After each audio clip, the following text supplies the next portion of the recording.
Good evening all of you. कैसे हो आप सभी का बहुत बहुत स्वागत है मेरे चैनल पे।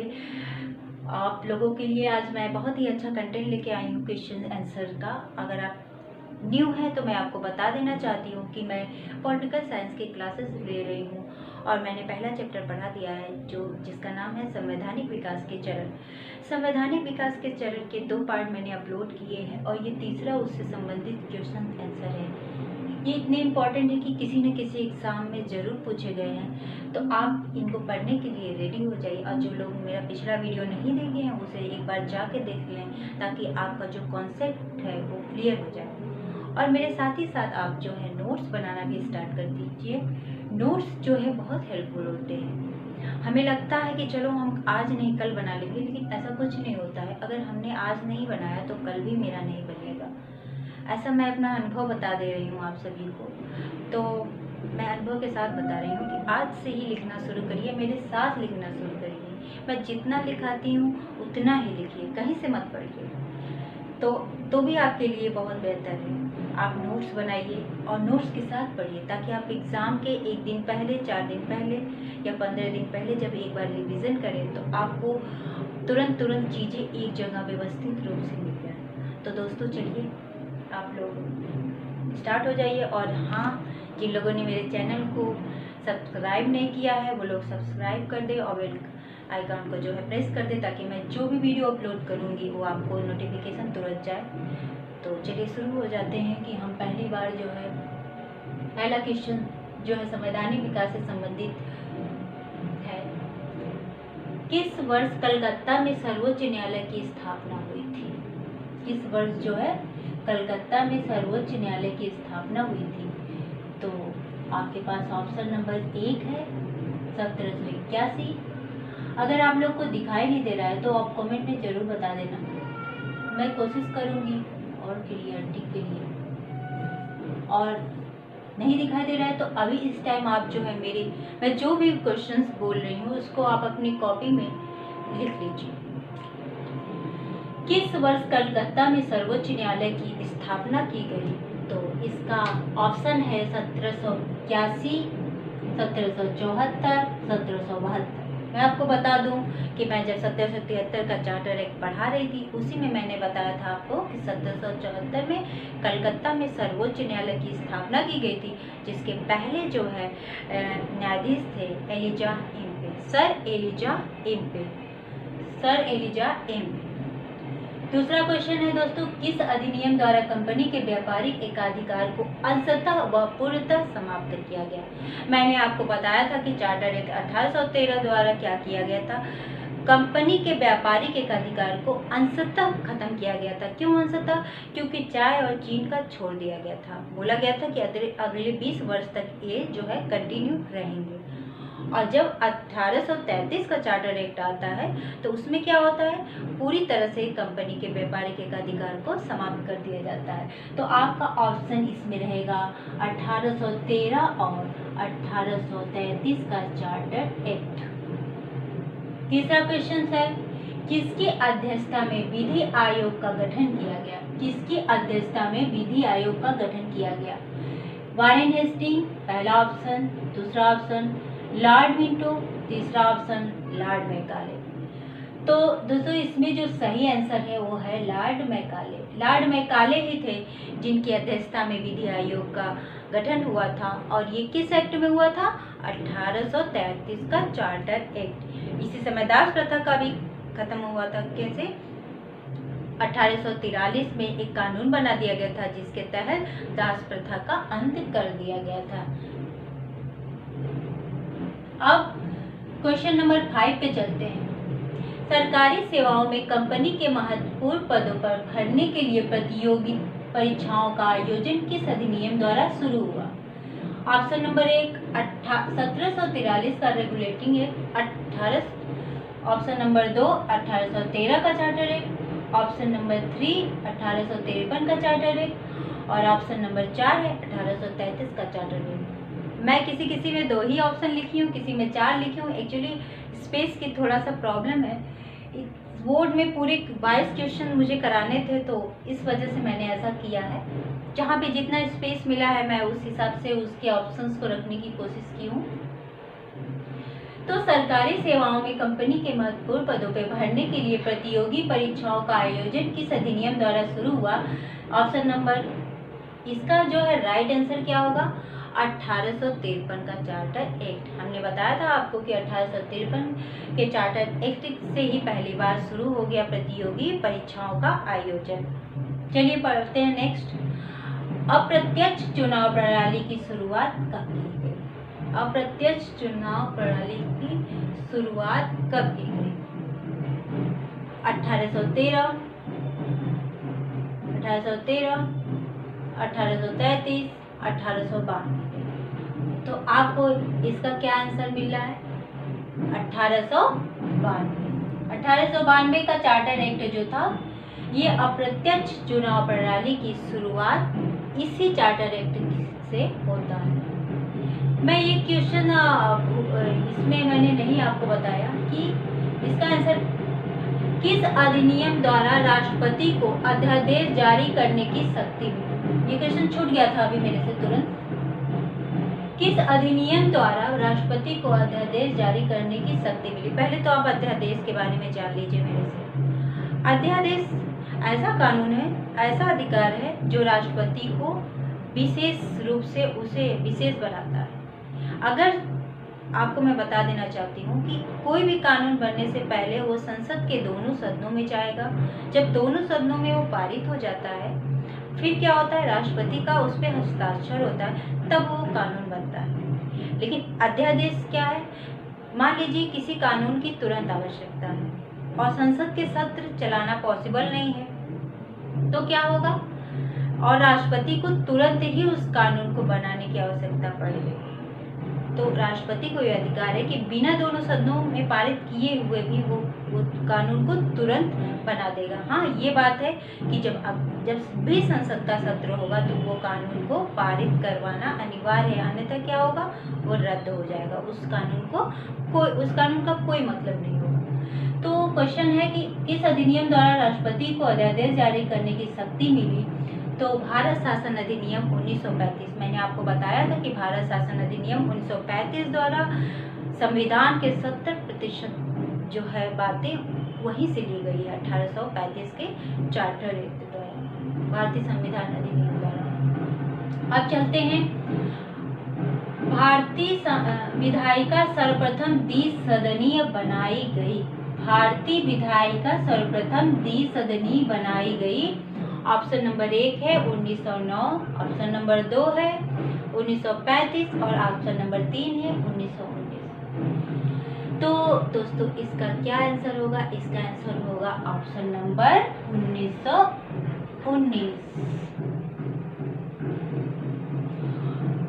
तो मतलब कि द्विसदनीय जो है, सर्वप्रथम द्विसदनीय विधायिका कब बना? 1919 में।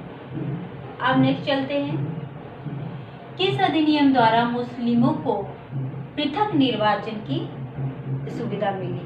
किस अधिनियम द्वारा मुस्लिमों को सर्वप्रथम पृथक निर्वाचन का सुविधा मिला? इसका आंसर है, मैं लिख दे रही हूँ क्योंकि मैंने आंसर नहीं लिखा है यहाँ पर, 1909।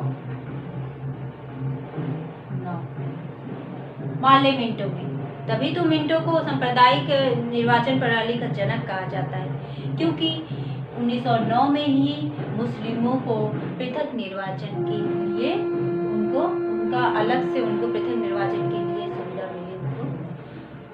क्वेश्चन नंबर 9 पे चलते हैं। प्रांतों में द्वैध शासन के जनक थे। प्रांतों में द्वैध शासन के जनक थे। Option number 1 Minto, option number 2 Meghalaya, option number 3 Lionel Curtis. Lionel Curtis. तो इसका जो सही आंसर होगा वो होगा लियोनेल कार्टिस। सभी लोग लिखते जाइए जरूर से। ये सारे क्वेश्चंस जो है आरओ, टेट, सुपर टेट, सभी एग्जाम्स में बहुत महत्वपूर्ण है। सर्वप्रथम इंग्लिश मिशनरियों का भारत में प्रवेश कब हुआ? सर्वप्रथम इंग्लिश मिशनरियों का भारत में प्रवेश कब हुआ? 1833 का चार्टर एक्ट, ऑप्शन नंबर 2 1813 का चार्टर एक्ट और ऑप्शन नंबर 3 1853 का चार्टर एक्ट। तो आप इसका आंसर बताइए। चलिए मैं बताती हूँ। 1813 के चार्टर एक्ट के तहत सर्वप्रथम ईसाई मिशनरियों का यानी इंग्लिश मिशनरियों का जो है भारत में प्रवेश हुआ।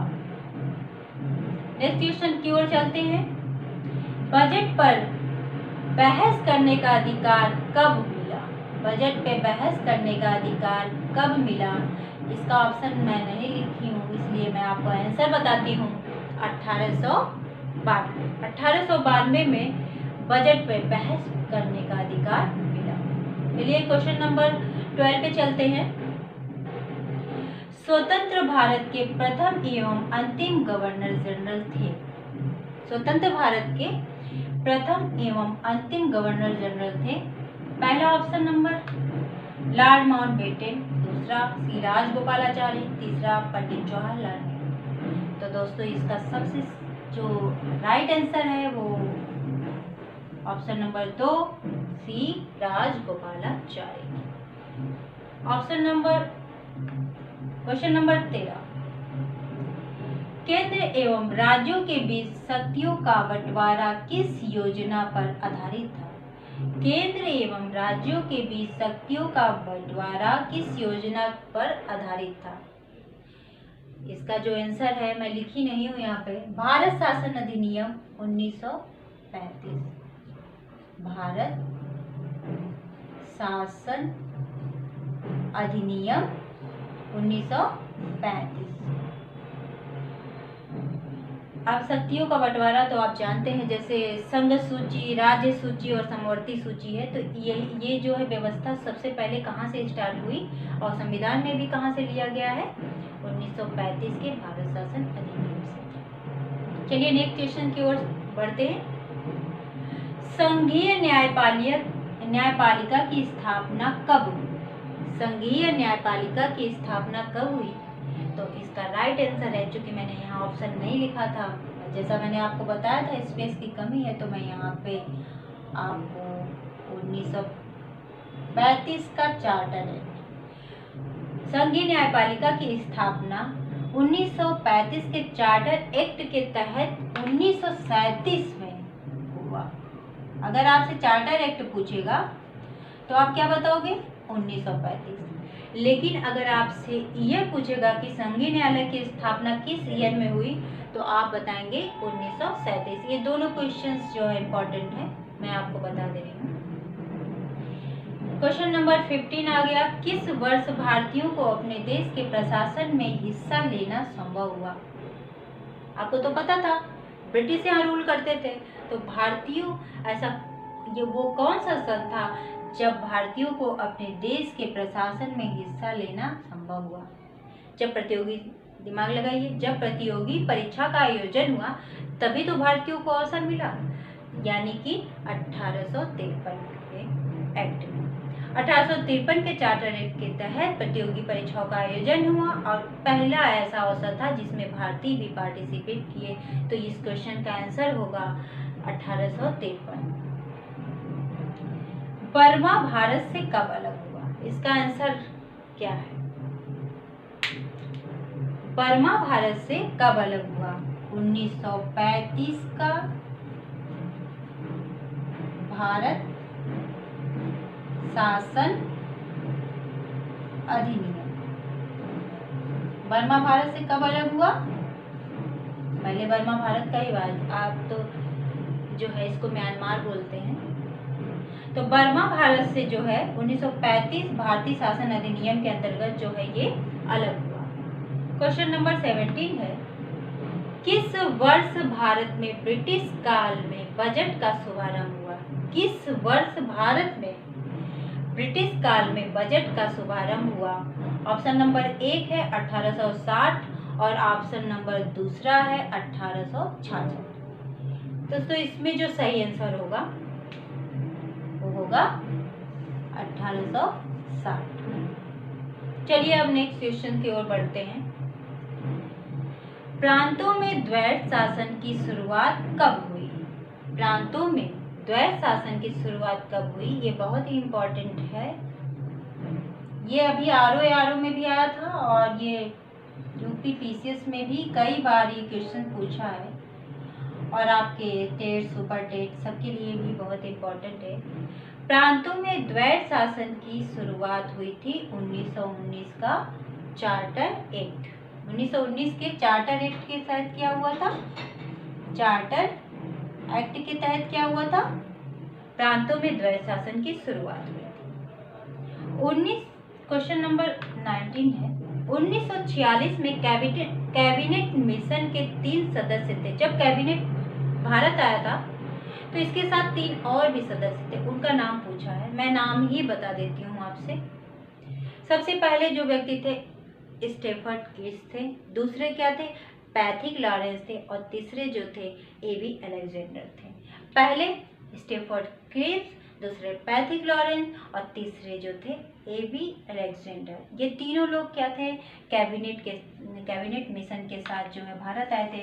मैंने कैबिनेट मिशन के बारे में आपको बताया था कि कैबिनेट मिशन ही वो संविधान बनने का प्रस्ताव लेके आया था। इसी के तहत संविधान सभा का गठन होगा। वैसे इसके बाद की जो क्लासेस होगी मैं उसमें ये सबको डिटेल करूंगी। चलिए क्वेश्चन नंबर 20 पे चलते हैं। लोक सेवा आयोग का गठन कब हुआ? लोक सेवा आयोग का गठन कब हुआ?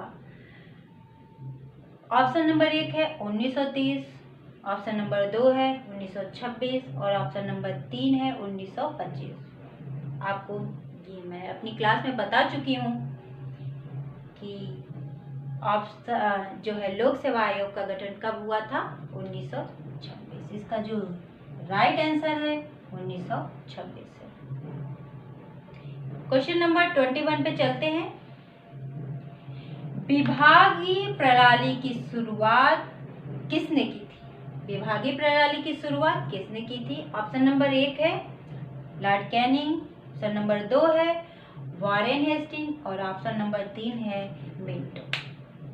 तो इसका सही जो आंसर होगा वो होगा लॉर्ड कैनिंग।